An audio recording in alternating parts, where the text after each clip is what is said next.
L'importance de l'équilibre hormonal dans un contexte de santé métabolique. Une santé optimale ne peut s'entrevoir sans la participation de nos hormones. En fait, l'équilibre hormonal représente une fondation solide sur laquelle on peut bâtir une santé de fer. Et ceci, vous le constaterez dans ma présentation aujourd'hui, est également essentiel et indissociable pour avoir une santé métabolique. Pourquoi? En fait, c'est que nos hormones sont de grands régulateurs multisystémiques de santé. Hein? Elles influencent un large inventaire de processus tant physiologiques que métaboliques. Et nos hormones ont un effet profond dans le développement, dans l'homéostasie de tous nos systèmes et dans la protection contre une multitude de maladies. Quand on parle hormones, quand on parle endocrinologie, en fait, on s'adresse à un univers très, très large. On compte à ce jour 76 hormones et neurohormones qui influencent intimement notre santé. Donc aujourd'hui, je vais m'attarder aux hormones dites sexuelles comme déterminants en santé métabolique. Nos hormones agissent en communauté. Hein? Donc, moi, j'aime bien appeler ça une communauté tissée serrée. Donc, bien qu'aujourd'hui, je vais me concentrer essentiellement sur l'estrogène, la progestérone et la testostérone, il faut savoir et considérer que ces hormones-là sont aussi sous la gouverne d'autres hormones, dont les hormones thyroïdiennes, le cortisol et l'insuline, ce qui pourra faire sujet d'une prochaine conférence dans un prochain sommet.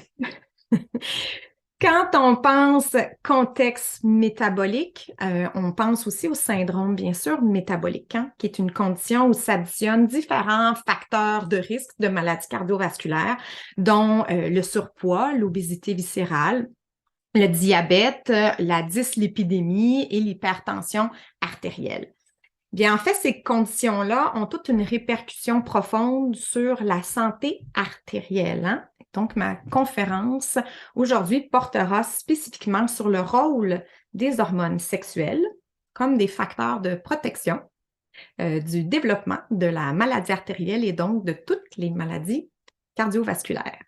C'est formidable. Donc, hormones et santé cardiovasculaire. Hein? Il faut savoir que les vaisseaux sanguins contiennent des récepteurs d'estrogène, de progestérone et de testostérone. Hein? Et on trouve des enzymes qui sont impliquées aussi dans la manipulation des hormones et la transformation des hormones, dont une qu'on appelle l'aromatase et la 5-alpha-réductase. Donc, on trouve l'expression de ces enzymes-là dans le cœur, entre autres. Les cellules endothéliales vasculaires, les cellules musculaires lisses, vasculaires. Les cardiomyocytes expriment aussi des récepteurs d'estrogène et de testostérone. Donc, ceci nous amène à penser que les hormones sexuelles doivent bien y jouer un rôle important. Donc, on va voir l'importance de ces hormones-là au niveau de la régulation de la pression artérielle, au niveau de la contraction et du potentiel de relaxation, au niveau de la réparation des lésions, l'intégrité de ce qu'on va appeler la fonction endothéliale, le développement de l'athérosclérose et ça a aussi un effet global sur les fonctions cardiovasculaires. Les femmes sont protégées hein, et les hommes sont condamnés. Ben, en fait, oui. Oui, non. Je vais apporter des nuances. En fait, oui, les hormones féminines ovariennes confèrent une protection aux femmes, hein, alors que les hormones androgènes masculinisantes seraient plus préjudiciables pour le cœur. C'est ce qu'on va revisiter ensemble aujourd'hui. On va remettre certaines pendules à l'heure. Mais effectivement, les femmes qui ont encore un cycle menstruel, donc en préménopause, hein, jouissent d'une certaine protection naturelle contre les maladies cardiovasculaires via la production de ces hormones ovariennes. Et en effet, les niveaux élevés d'estrogène chez les femmes préménopausées ont été associés avec un risque plus faible pour certains nombres de maladies telles que l'hypertension, le diabète, l'obésité, les maladies vasculaires et les accidents vasculo-cérébraux par rapport aux hommes du même âge.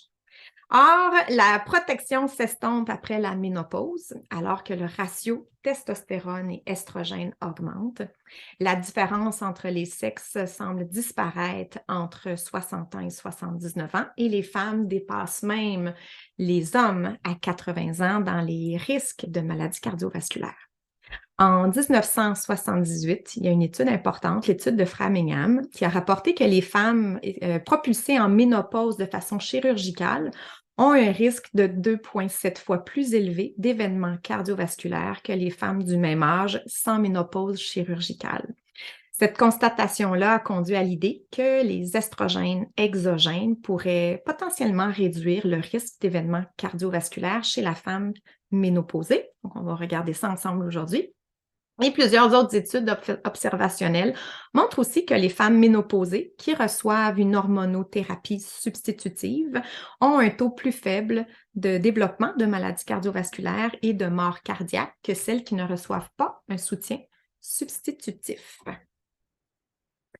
Il y a aussi le International Menopause Society qui a répertorié les conséquences possibles d'une carence en hormones sur le long terme. Et parmi celles-là, il y en a certaines qui nous intéressent aujourd'hui, dont la hausse du dépôt graisseux abdominal, la résistance à l'insuline et l'augmentation du diabète de type 2, favorise des atteintes de la fonction endothéliale et de l'intégrité des vaisseaux sanguins, hein, ce qui met la table pour de l'athérosclérose et maladies cardiovasculaires, et finalement une hausse du cholestérol total et des LDL. Donc, on va voir comment, pour commencer cette portion-là de mon entretien aujourd'hui, comment les estrogènes jouent un impact crucial dans la santé cardiovasculaire. On commence par une révision d'anatomie-physiologie ensemble. On va voir comment évolue la maladie artérielle, mais surtout comment les estrogènes peuvent venir influencer différentes étapes dans ce processus-là évolutif qui nous amène à l'athérosclérose et maladies cardiovasculaires. Donc, on commence ici avec une coupe d'un artère dans lequel on voit différentes couches de tissu. Le tissu le plus intime, celui qui est en contact avec la circulation sanguine, se nomme l'endothélium. Il est composé de cellules dites endothéliales. Et pour que débute ce processus-là, il faut qu'il y ait une lésion qui est induite à la cellule endothéliale. Donc, les agresseurs peuvent être de différentes origines. Ça peut être un problème au niveau du profil des gras sanguins. Ça peut être de l'hypertension artérielle. Ça peut être causé par le tabac. Ça peut être causé par certaines molécules inflammatoires, dont l'homocystéine, certaines toxines, des virus ou une réaction immunitaire. Donc, déjà, dans cette première étape-là, initiatrice, est-ce que nos estrogènes pourraient avoir un impact positif? Eh bien, oui. En fait, on sait que par rapport au profil sanguin, les estrogènes ont un effet protecteur. Les estrogènes ont cette capacité-là à réduire, en fait, la disponibilité des LDL, la production aussi des LDL. Les LDL ont été nommés, il y a 50-60 ans, le mauvais cholestérol. On est en train de revisiter, bien sûr, toutes ces notions-là. Comme quoi que le LDL étant essentiel à la vie, il n'est pas vicieux, mais disons qu'il fait partie de la scène de crime dans ce qu'on nomme la strie lipidique ici, donc le dépôt de gras, mais de d'autres molécules aussi qui participent à faire une plaque qui va faire saillie dans la lumière artérielle et provoque un potentiel, en fait, d'obstruction. Donc, le LDL est défavorisé sous l'effet de l'estrogène. Il y a aussi, l'estrogène a cet impact-là positif de multiplication des récepteurs de LDL sur les cellules. Et plus il y a de récepteurs, plus il y a capacité de venir chercher du LDL dans la circulation pour le faire rentrer dans les tissus. Donc, ça diminue le pool circulant du LDL. Ça favorise aussi la montée du bon cholestérol, celui qu'on a nommé le HDL, et a un impact aussi réducteur sur les triglycérides. On a des études animales intéressantes sur les lapins, entre autres, et les singes, qui nous informent en fait qu'une castration ovarienne favorise et accélère le processus du développement de l'athérosclérose et que l'utilisation d'estrogènes exogènes a un impact réducteur assez marqué, jusqu'à 75%, du développement de cette strie-là lipidique. Donc favorable énormément favorable. Ensuite, par rapport à la tension artérielle, à l'hypertension artérielle, les estrogènes aussi sont très positifs.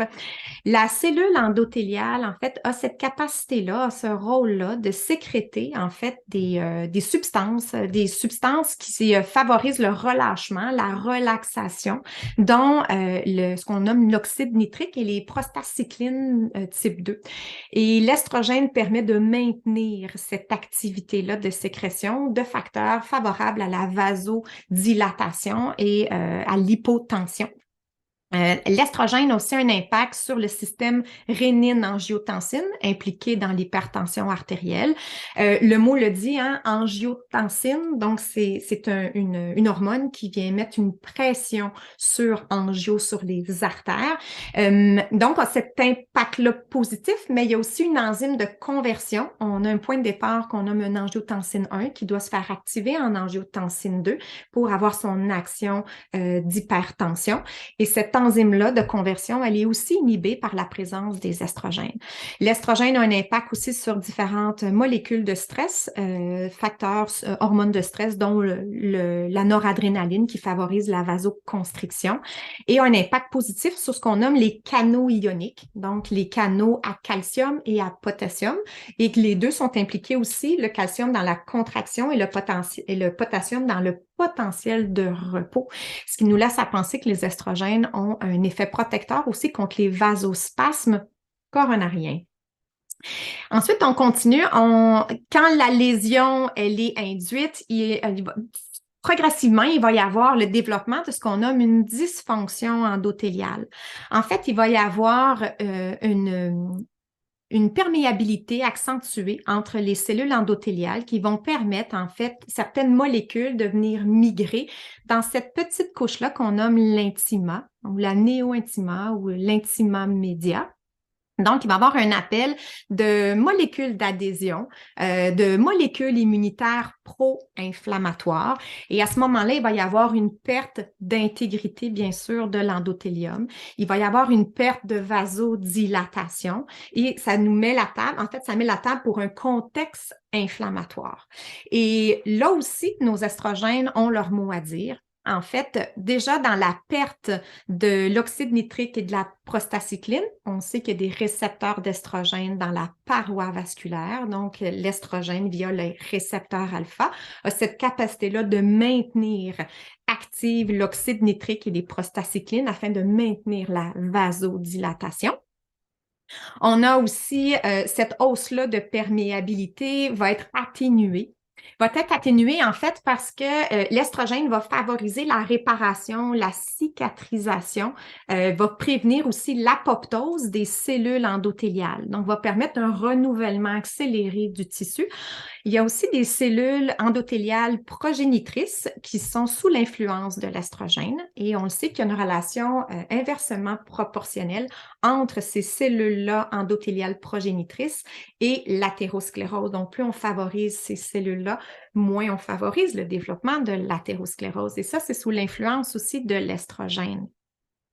La dysfonction endothéliale va être globalement défavorisée puisqu'on va maintenir une certaine fonction globale et une intégrité. Les cellules, il y a des molécules d'adhésion, il y a aussi les cellules bleues ici qu'on voit, ce sont des monocytes, ce sont des cellules immunitaires qui entrent en jeu. Il y a cette capacité-là de venir réduire cette migration-là de molécules d'adhésion, de cellules inflammatoires, dont ces monocytes-là, d'autres leucocytes et des lymphocytes. On a ce contexte-là inflammatoire qui va être aussi limité par la présence des estrogènes. On a différents intervenants, dont l'interleukine 1B, l'interleukine 6. Et l'interleukine 6 représente comme tel un marqueur en soi de maladie cardiovasculaire. On a la protéine C réactive, le TNF-alpha, le facteur de transcription NF-kappa B. On a différents intervenants qui sont impliqués dans ce terrain-là inflammé, qui vont être défavorisés par la présence de notre estrogène. Et il va y avoir beaucoup moins de migration de cellules qui viennent nourrir et maintenir cette inflammation-là chronique. Si l'évolution continue, en fait, on voit l'épaississement ici de la région intima media ou néo-intima, et on voit en fait que nos monocytes ici se sont transformés en d'autres molécules, en fait, se sont activés, on appelle ça des macrophages, et les macrophages sont là pour faire un peu un système Pac-Man, va venir se nourrir de différents débris. Et il va y avoir épaississement de cette paroi-là. On commence à noter en fait une perte d'intégrité dans la structure, aussi dans la forme de l'endothélium. Donc, il y a une saillie qui se fait vers la lumière artérielle et il y a la migration de cellules musculaires lisses vasculaires qui entrent en jeu ici. Et nos estrogènes ont cette capacité-là de venir limiter cette entrée-là en jeu de migration de ces cellules-là, donc permet de maintenir en fait l'intimum, en fait, réduire l'épaississement de cet intima-là, l'hyperplasie de la tunique médiane. Et ensuite, si les choses évoluent encore, en fait, les macrophages qui sont activés changent de nom, on les appelle des cellules mousse ou les cellules spumeuses, les foam cells en anglais. Ce sont en fait des cellules qui viennent engouffrer là, les lipides qui sont oxydés sur place, du calcium, différents types de glucides complexes, du tissu fibreux. Il y a l'inflammation appelle du fibrinogène et d'autres activations de cellules immunitaires. Il y a de l'agrégation des plaquettes et il y a un risque, en fait, thromboembolique aussi. Et dans cette dernière étape-là, il y a aussi, bon, évidemment, le développement de la strie lipidique, là, de la plaque d'athérome. L'estrogène aussi, à différentes étapes, a son mot à dire, en fait. Au niveau de l'oxydation, nos estrogènes ont ce rôle-là antioxydant très important, va défavoriser ce qu'on nomme l'anion superoxyde et va favoriser la superoxyde dismutase, donc diminue l'oxydation du LDL, du mauvais cholestérol, et c'est l'oxydation en fait de cette matière-là qui crée un effet domino d'accumulation dans la strie lipidique. Il va avoir un impact aussi sur le score calcique. Le score calcique, en fait, on sait que jusqu'à 20% de la plaque d'athérome, hein, de ce dépôt-là graisseux, mais bon, fait de différentes substances, là, 20% de cette plaque-là se trouve à être du calcium, en fait. Et il y a une étude en 2016 super intéressante, le Multi-Ethnic Study of Atherosclerosis, qui a en fait mentionné que la quantité de calcium en circulation dans les artères coronaires augmente chaque année en absence d'hormones féminines, donc à partir de la ménopause, entre autres. Et cette étude-là a été menée chez près de 3000 femmes qui étaient âgées en moyenne de 76 ans, et dont les artères coronaires présentaient beaucoup moins de calcification, jusqu'à 50%, ce qui est majeur. Chez ces femmes-là, en fait, qui ont débuté une substitution hormonale dans les 5 ans qui suivaient l'entrée en ménopause et qui ont maintenu cette hormonothérapie-là sur une période minimale de 15 ans. Comme quoi les estrogènes ont un impact tout à fait calculable sur le score calcique. Et le fibrinogène aussi. Le fibrinogène, en fait, on connaît depuis les années 50, depuis 1950, que le fibrinogène représente comme tel un facteur de risque associé aux maladies cardiovasculaires, même équivalent au tabagisme, au diabète, à l'obésité ou à l'hypertension artérielle. Le fibrinogène est appelé dans un contexte inflammatoire. Il est induit, entre autres, par l'interleukine 6. Donc, le fibrinogène est fabriqué par le foie. C'est une protéine de coagulation qui est impliquée dans le développement des maladies thromboemboliques, qui augmente l'expression de molécules d'adhésion, de migration de cellules immunitaires, qui augmente les facteurs perturbants, la détente ou la vasorelaxation artérielle. Ça favorise l'infiltration de différentes molécules. Et l'estrogène, c'est bien connu, vient décourager la production de différents facteurs de coagulation, dont le fibrinogène, la thrombine, la protéine S, les facteurs de coagulation numéro 7 et numéro 8, entre autres. Et donc, en fait, au final, notre estrogène réduit étape par étape, en fait, hein, la progression vient limiter, encadrer la progression de cette condition-là. Et en fait, en diminuant les différentes molécules présentes, il y aura beaucoup moins de monocytes transformés en macrophages qui vont être capables de venir engouffrer ces substances-là pour faire une salie importante, donc le développement accéléré de cette strie-là lipidique et de l'athérosclérose. Je vous laisse à l'écran les références. Comme ça, si vous pouvez revisionner la conférence, vous pourrez regarder et les lire.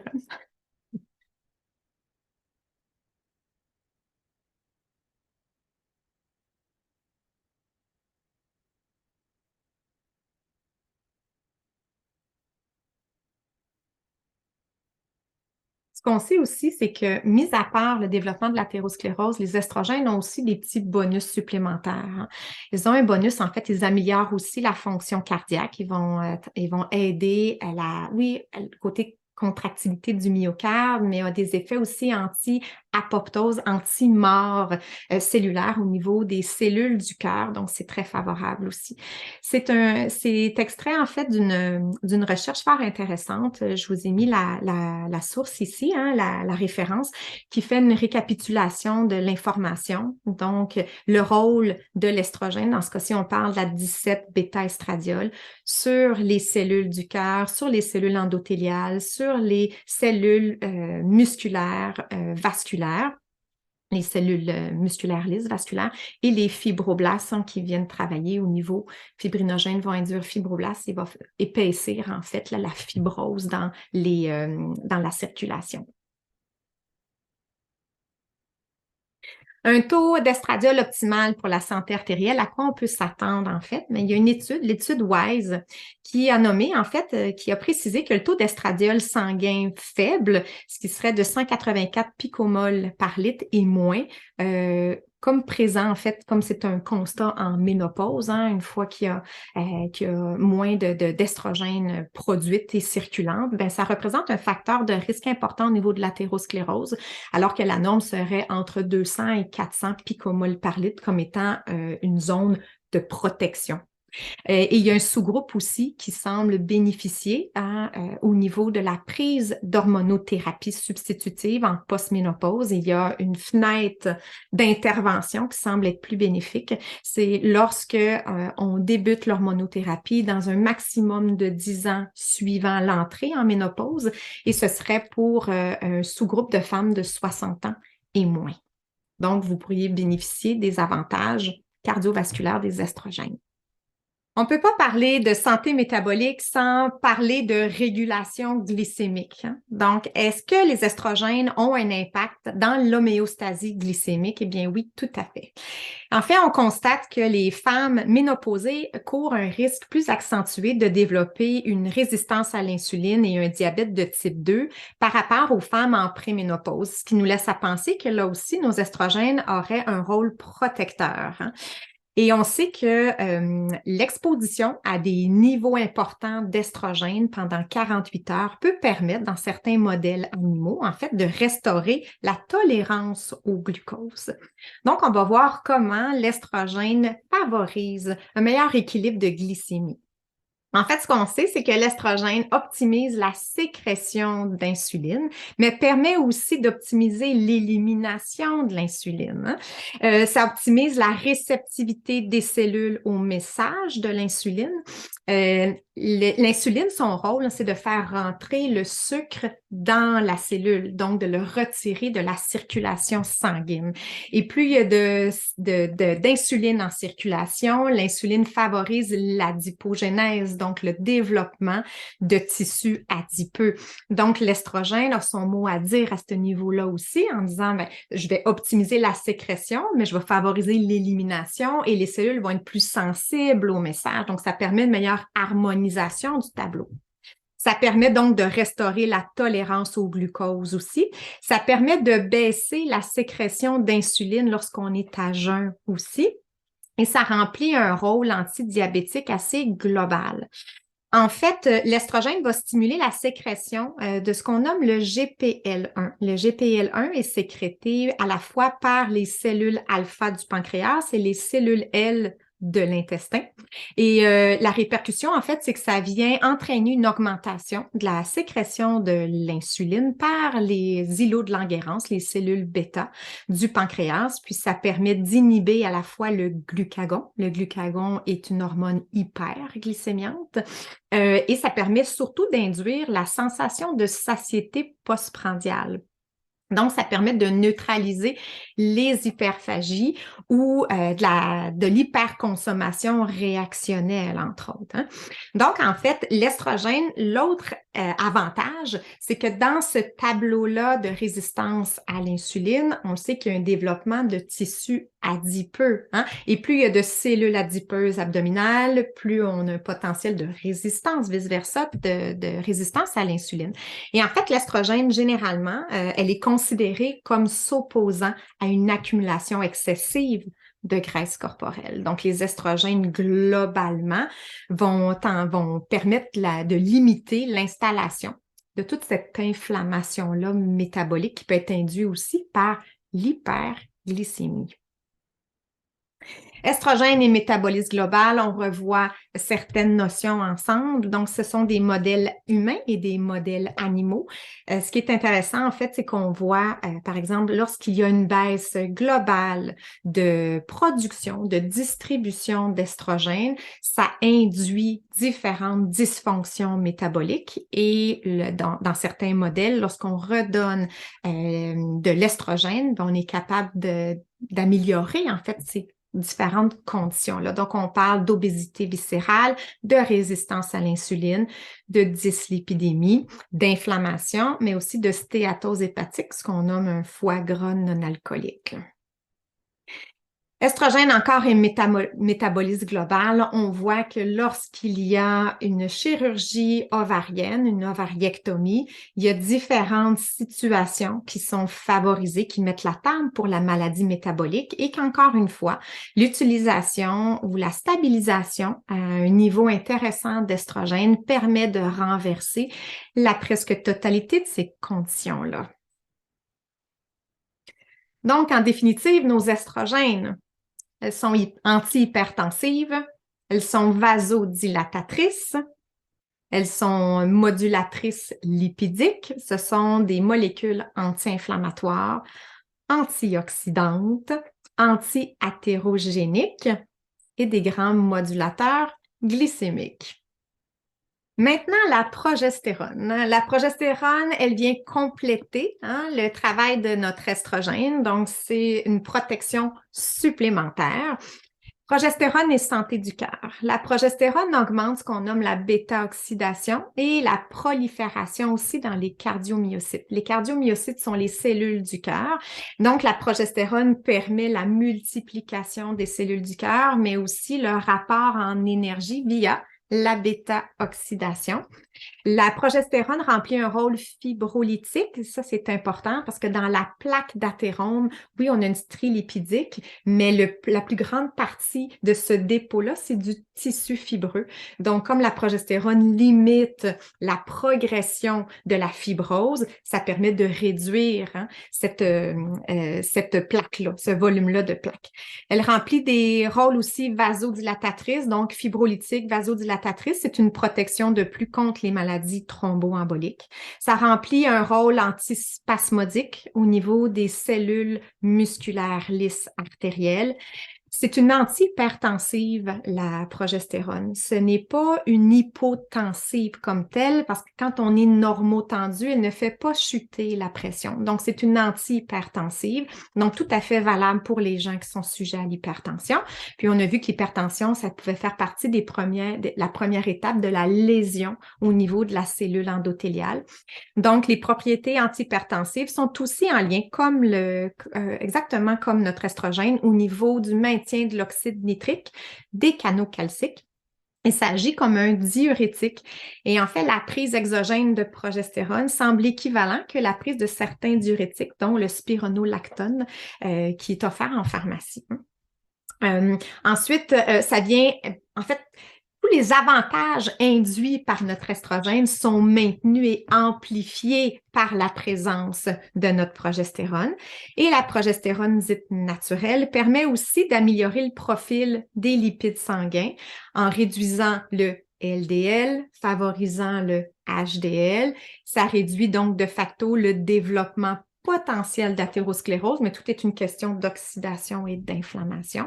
Ça inhibe l'expression de certaines molécules d'adhésion qui permet de faire migrer davantage de cellules inflammatoires et d'augmenter l'épaississement de mon intima médial, de ma néo-intima, de ma tunique médiane. C'est une hormone qui est calmante. C'est une hormone qui a un effet très positif au niveau du rythme cardiaque, au niveau des palpitations. Ça baisse l'excitabilité neuronale aussi au niveau des artères coronaires et du muscle cardiaque. Je vous laisse mes références ici.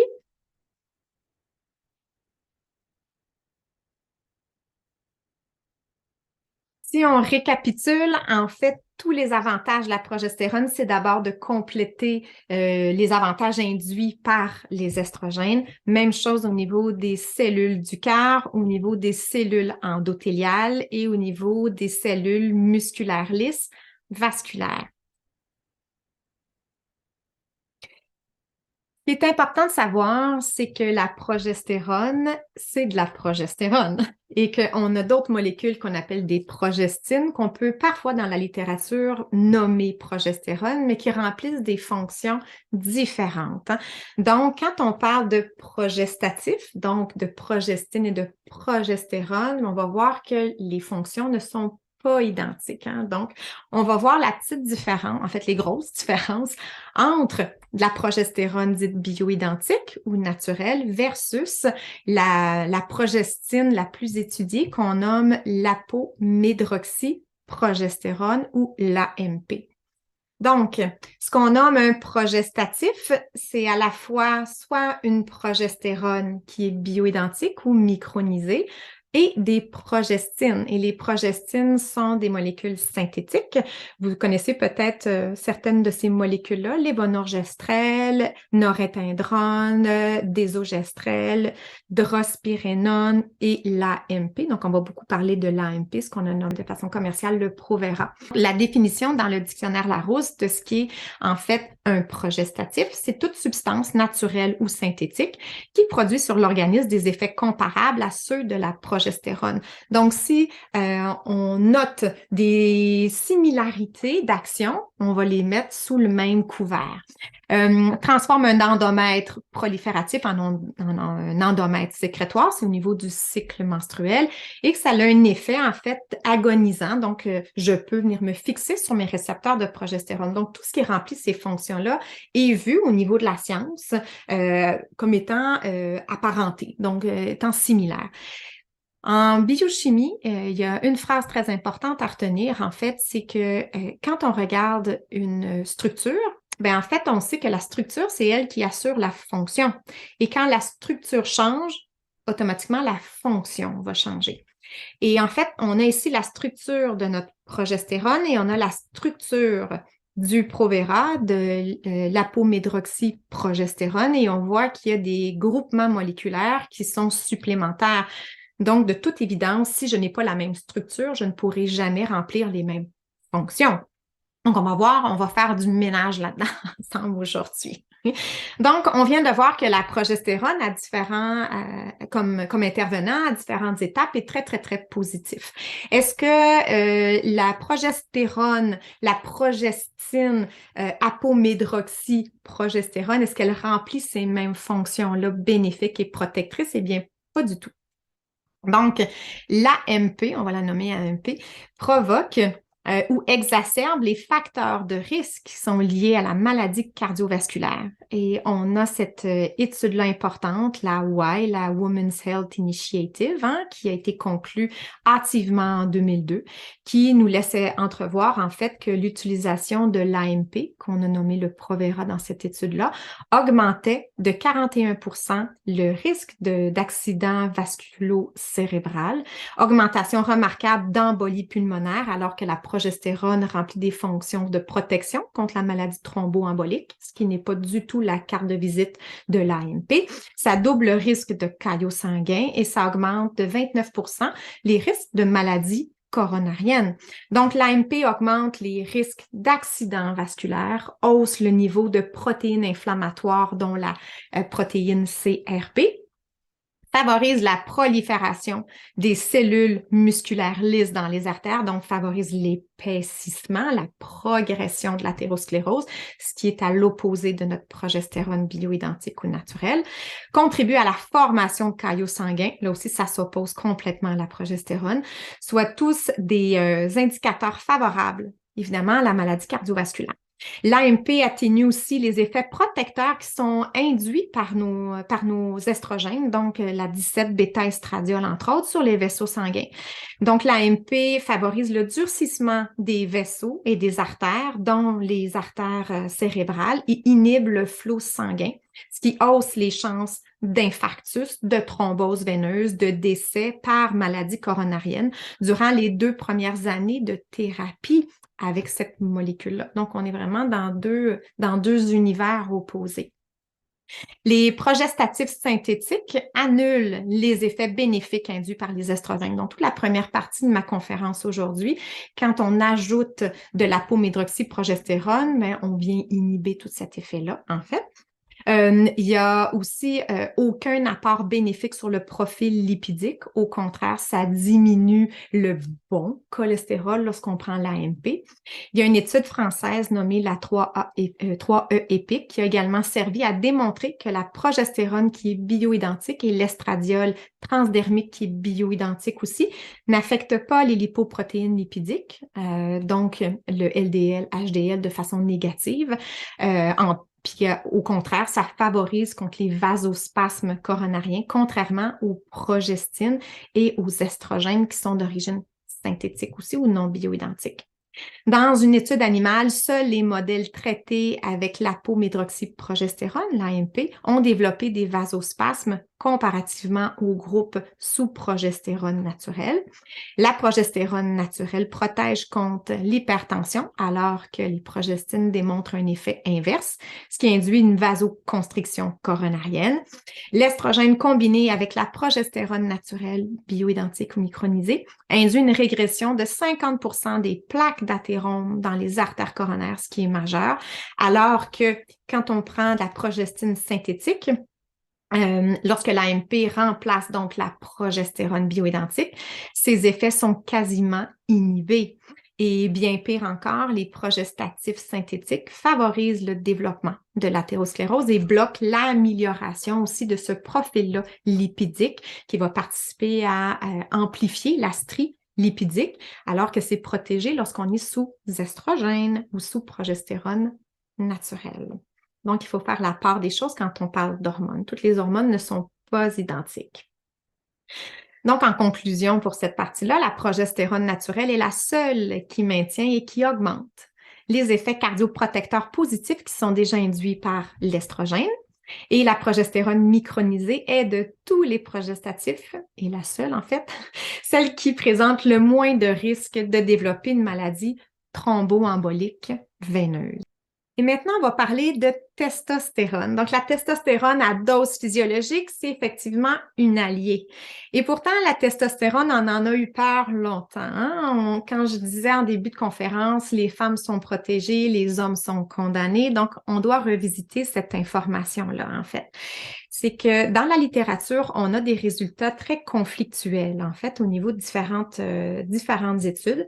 On a des études qui montrent, en fait, une absence de preuves, hein, comme quoi que la testostérone, ça serait pas clair leur bénéfice sur la mise en place d'événements cardiovasculaires, n'aurait pas d'effet ni protecteur ni propulseur. Et on a aussi quand même beaucoup d'études au cours des dernières années, en tout cas des hypothèses qui nous laissent à penser qu'au contraire, parce que la testostérone est une hormone anabolisante, elle favorise l'hypertrophie cardiaque et pourrait mettre la table pour des maladies cardiovasculaires. Donc, tout est une question ici de dosage, comme quoi trop, c'est comme pas assez. Hein? Donc, hormone anabolique, hormone anabolisante, la testostérone permet la croissance, le renouvellement musculaire et le maintien de l'endurance cardiovasculaire. Et quand on parle de renouvellement musculaire, il faut qu'on pense aussi au cœur qui est un muscle. Hein?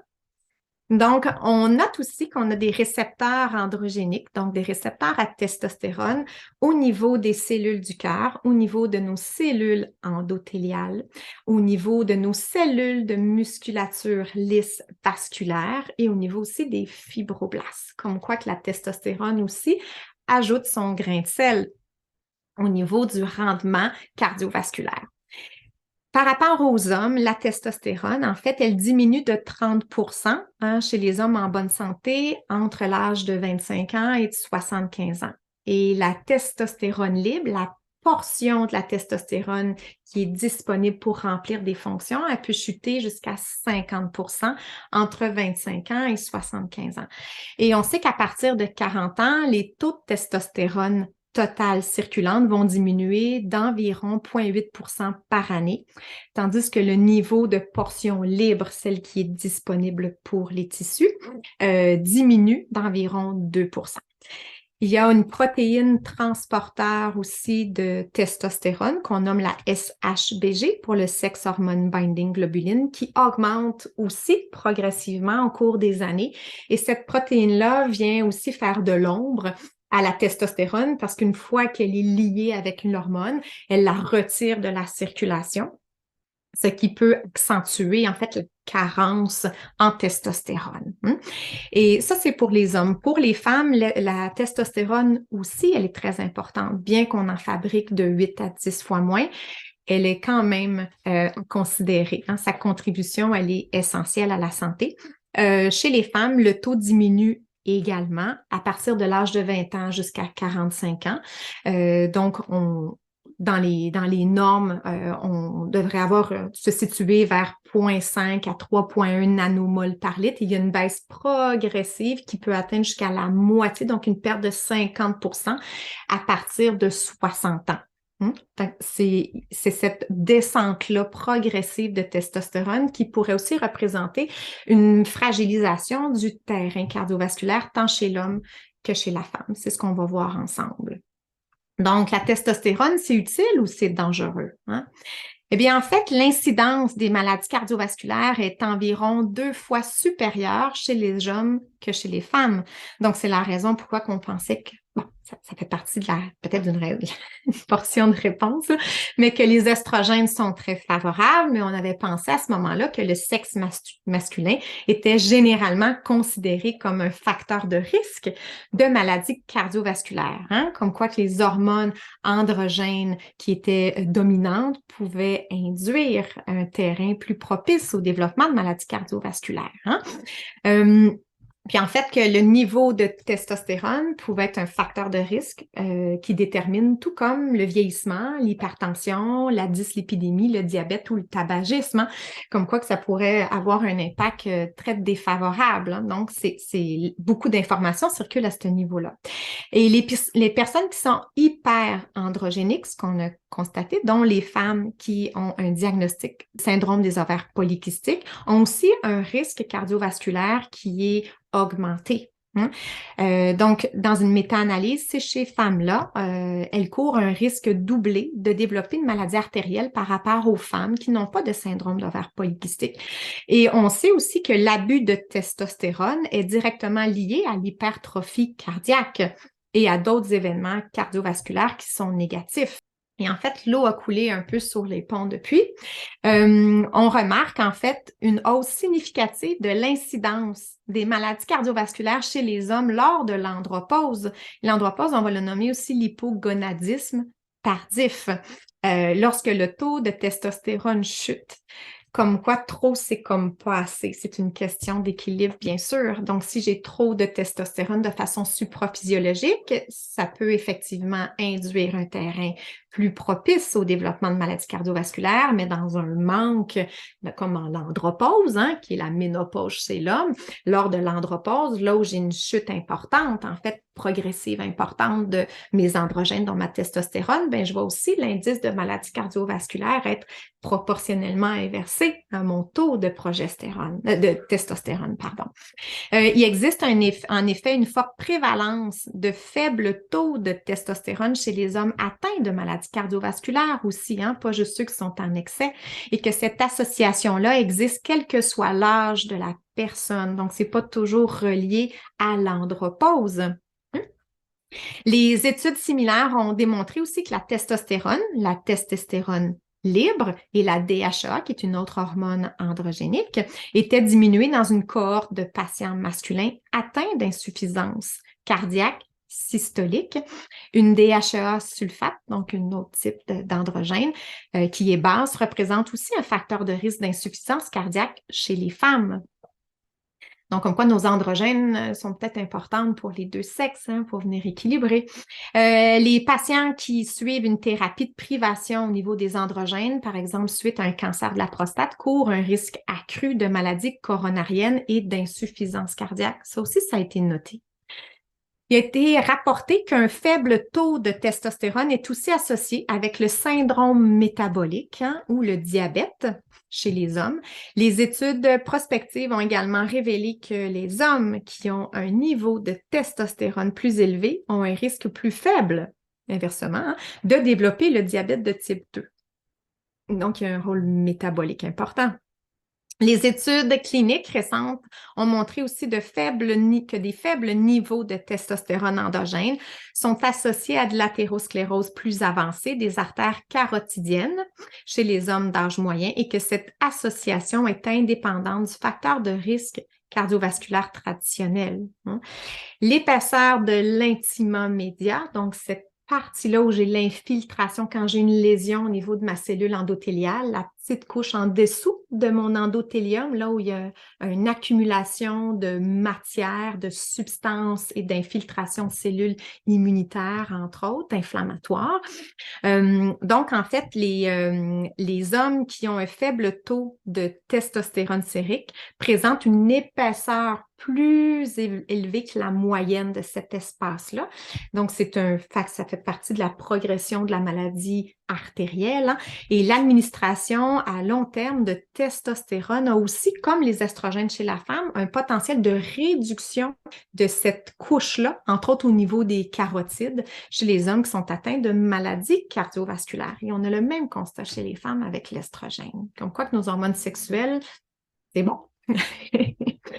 Un faible taux de testostérone sérique est associé aussi à de l'hypertension artérielle chez les hommes qui sont plus âgés.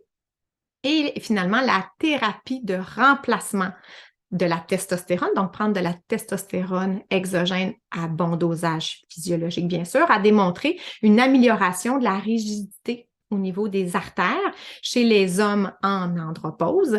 Et ces découvertes-là suggèrent que des niveaux physiologiques d'androgène ont un effet donc normalisant sur la pression artérielle, entre autres, et sur la modulation au niveau de la rigidité de nos artères. Les dernières études suggèrent aussi que la testostérone et autres androgènes à dose physiologique apportent des effets donc protecteurs sur l'ensemble du système cardiovasculaire et donc que ces androgènes-là peuvent jouer un rôle important dans la régulation globale de la fonction vasculaire, mais aussi métabolique.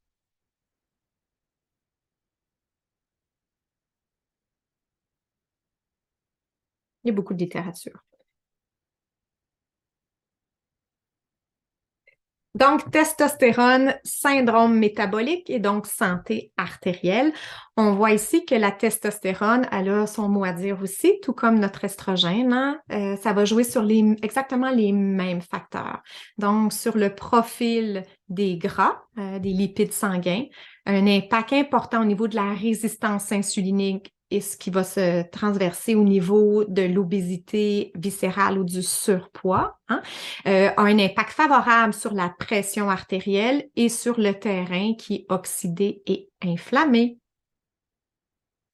Au niveau de la pression artérielle, même c'est assez équivalent à l'estrogène, en fait. Ça a cet effet-là de favoriser l'oxyde nitrique, donc la vasodilatation, a un impact réducteur, en fait, sur l'apoptose, sur la mort des cellules endothéliales, donc permet, en fait, de maintenir une meilleure intégrité, un renouvellement aussi lorsqu'il y a une lésion. permet de réduire l'agrégation des plaquettes pour faire un risque de caillots sanguins et stimule aussi la croissance, donc le renouvellement de l'endothélium. La testostérone a un impact sur les récepteurs d'adrénaline au niveau du cœur, donc permet d'augmenter la force de contraction aussi du cœur, mais aussi cette capacité-là de venir détendre en travaillant sur la musculature lisse vasculaire. Donc, capacité de force, mais une bonne capacité de relâchement aussi. Ça joue sur les mêmes canaux que notre estrogène, qui sont les canaux ioniques, les canaux de contraction induits par l'apport calcique, donc le calcium, et les canaux de relaxation soutenus par une bonne distribution du potassium. Donc, au niveau de la pression artérielle, la testostérone, elle est équilibrante aussi. Au niveau des profils lipidiques, on est dans le même tableau aussi. La déficience, en fait, en testostérone, donc ce qu'on peut considérer dans un hypogonadisme, qui soit tardif ou qui soit central, peu importe, lorsque j'ai une diminution de fabrication, de distribution, de synthèse de testostérone, mais j'ai une augmentation, en fait, des triglycérides, du cholestérol total, du LDL, surtout celui qui est oxydé, donc c'est lui qui pose problème dans le tableau du développement de la plaque d'athérome, et une réduction du bon cholestérol.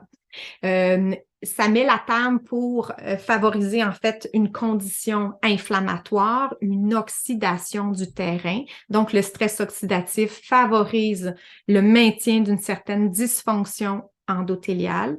Le terrain inflammé appelle différentes substances à venir pénétrer. Il y a une augmentation en fait du volume de cette plaque-là et une progression accélérée de l'athérosclérose lorsque je suis en déficience androgénique, donc de testostérone.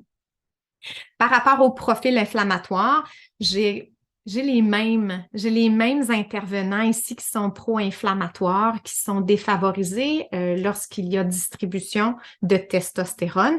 Et j'ai aussi un facteur, une interleukine qui est anti-inflammatoire, ce qu'on appelle l'interleukine 10 ici, qui est favorisée lorsqu'il y a de la testostérone. Donc, il est suggéré à partir d'études d'observation que de nombreuses cytokines, ce que je vous ai nommé ici, pro-inflammatoires, sont inversement proportionnelles au taux sérique de testostérone. Donc, plus j'ai de testostérone, moins j'ai de cytokines inflammatoires et inversement. Ça, c'est surtout chez les gens qui sont atteints du diabète de type 2 ou de maladies, bien sûr, cardiovasculaires. Et ces marqueurs-là inflammatoires sont connus pour moduler donc le métabolisme des lipides et influencer les fonctions endothéliales et l'athérosclérose de façon globale. Et la testostérone substitutive à dose, bien sûr, physiologique, c'est la clé, il faut que ce soit à dose physiologique. Chez les hommes qui sont hypogonadiques, donc qui sont en andropause ou qui ont une réduction importante de production de testostérone, à rapporter réduire les niveaux de chacun de ces marqueurs-là, tout en favorisant l'interleukine 10, qui est un facteur qui fait le contrebalan, qui est anti-inflammatoire. Et quand j'ai une diminution du terrain inflammé, j'ai de moins en moins d'infiltration de molécules, j'ai moins de molécules d'adhésion, j'ai une réduction de l'épaississement de mon intima média ou ma néo-intima ou ma tunique médiane. Donc, ce qui permet de réduire le tableau qui favorise l'athérosclérose. Fonction endothéliale, ça permet la régénération, ma testostérone. Dans le système vasculaire, les cellules endothéliales et les cellules endothéliales progénitrices sont les principales sites d'action favorable de nos hormones, tant estrogènes qu'on a vu tantôt, mais aussi des androgènes. Donc, ça permet de garder l'intégrité lorsque j'ai une lésion, de venir colmater la fuite rapidement pour ne pas développer progressivement l'étape 2, l'étape 3 et l'étape 4 du développement de l'athérosclérose. Et donc, la testostérone et la dihydrotestostérone, qui est un métabolite actif de la testostérone, sont impliqués dans le contrôle de cette prolifération de la fonction des différents types de cellules pour que je garde l'intégrité de mes vaisseaux, donc limiter la maladie artérielle. Ces cellules-là permettent aussi la vasculogénèse et la réparation donc des lésions endothéliales. Une diminution du nombre de mes cellules endothéliales progénitrices dans le système cardiovasculaire est en corrélation avec un risque de maladies cardiovasculaires élevées. On l'avait vu aussi avec l'estrogène. Hein. Plus j'ai de cellules endothéliales progénitrices, moins j'ai de développement d'athérosclérose et vice-versa. Les individus qui sont atteints d'hypogonadisme, donc de faible production d'hormones sexuelles, dont les androgènes pour les hommes essentiellement, ont des taux réduits de ces cellules-là. Donc, moins j'ai de cellules-là, ceci nuit en fait à ma réparation, à mon intégrité, donc mélatame pour une maladie artérielle. Et donc, la testostérone peut à la fois améliorer l'état des hommes atteints d'hypogonadisme tout en influençant positivement la santé vasculaire. Une récapitulation. L'importance de la testostérone au niveau des cellules du cœur, au niveau des cellules endothéliales et au niveau de la cellule musculaire lisse vasculaire.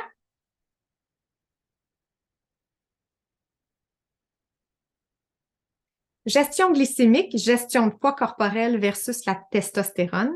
La testostérone, c'est une hormone qui est anabolique. Une hormone anabolique veut dire qui amplifie le métabolisme puis favorise aussi la synthèse des protéines, ce qui vient défavoriser ou réduire en fait le développement de la masse grasse. Donc, plus j'ai de testostérone, plus j'ai de masse maigre. Quand j'arrive en andropause ou lors d'un hypogonadisme, j'ai une inversion de cette condition-là par souci, en fait, de manque de testostérone. Donc, on observe une forte corrélation inverse entre la graisse corporelle et le niveau de testostérone. Une masse plus élevée de tissu adipeux viscéral est inversement corrélée à la biodisponibilité de ma testostérone. Donc, les hommes hypogonadiques présentent généralement une expression du tissu adipeux plus importante. L'obésité, le vieillissement favorisent une augmentation aussi de l'activité de l'enzyme aromatase. Le rôle de l'aromatase, c'est d'aromatiser les hormones masculines, les tendre vers une hormone féminisante. Donc, prendre les androgènes et les transformer en estrogènes. Hein? Donc, ça convertit la testostérone en estrogène, ce qui réduit davantage les taux plasmiques circulants et la capacité de la testostérone à exercer ses fonctions métaboliques appropriées. Donc, plus j'ai de tissu adipeux, plus je vais prendre ma matière première de testostérone, la transformer en estrogène, ce qui va réduire mon potentiel d'action, bien sûr, de ma testostérone qui va être transformée. La relation entre le risque métabolique et cardiovasculaire chez l'homme qui souffre d'hypogonadisme, elle est évidente au niveau de maintes littératures. En effet, les hommes hypogonadiques, donc ceux qui présentent un profil faible en testostérone, ont une prévalence plus élevée de troubles cardiométaboliques par rapport à ceux qui ont un niveau physiologique tout à fait normal d'androgène. Un faible taux de testostérone est associé au diabète de type 2. Hein? Et ça, c'est indépendamment de l'âge de la personne, de la race et de son niveau, son taux d'adiposité.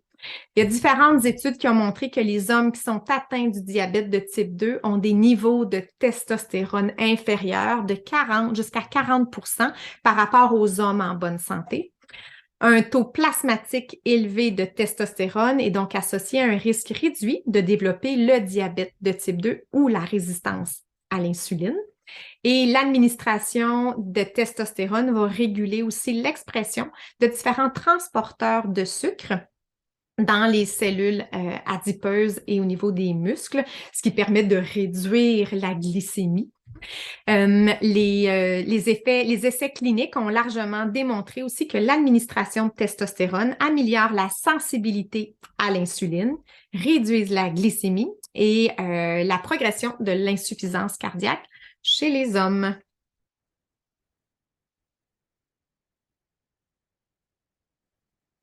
En conclusion, on a vu aujourd'hui l'importance de l'équilibre hormonal dans un contexte de santé métabolique. Comme quoi l'estrogène, la progestérone et la testostérone sont essentiels, mais surtout indissociables à une expression de santé optimale cardio-métabolique. Si, comme moi, les hormones vous passionnent ou si, au contraire, elles vous perturbent, mais vous aimeriez en apprendre davantage, je vous invite en mon nom personnel et celui de ma collègue Dr. Lynne Deshôtels à visiter la plateforme éducative virtuelle masantémeshormones.com. C'est un outil complet axé sur les solutions qui offre une approche globale et intégrative pour une santé optimale à tous âges. On vous donne un code promo, ici le code MSMH100 pour obtenir un 100 de rabais. Les objectifs de la plateforme, c'est de découvrir, revisiter, élargir, démystifier, préciser, corriger, bonifier et approfondir vos connaissances en matière d'hormones. Donc, c'est une plateforme qui s'adresse à tout le monde. Ça s'adresse aux gens qui veulent s'informer sur les hormones ou les professionnels de la santé qui ont besoin de se sentir mieux formés. Pour les femmes de 35 ans et plus qui vivent une transition hormonale en périménopause ou en ménopause, pour les femmes de 35 ans et moins qui sont confrontées à des conditions de santé impliquant leurs hormones, pour les femmes qui se sentent juste concernées par les hormones ou celles qui désirent développer une plus grande autonomie en matière de santé hormonale, mais aussi ces professionnels de la santé qui ont besoin d'avoir plus de guidance pour à leur tour mieux accompagner leurs patients, leurs patientes, ou ceux qui sont curieux et qui veulent élargir leurs connaissances en physiologie hormonale. Ma santé, mes hormones, c'est 36 modules, c'est plus de 45 heures de visionnement. C'est divisé en différents volets. On va voir ensemble les 7 hormones principales. On va voir certaines conditions de santé et vous avez aussi des guides pratiques téléchargeables. Donc, je vous invite à faire un tour sur masantémeshormones.com. Ça fait un plaisir de partager ce sujet avec vous. Bonne journée.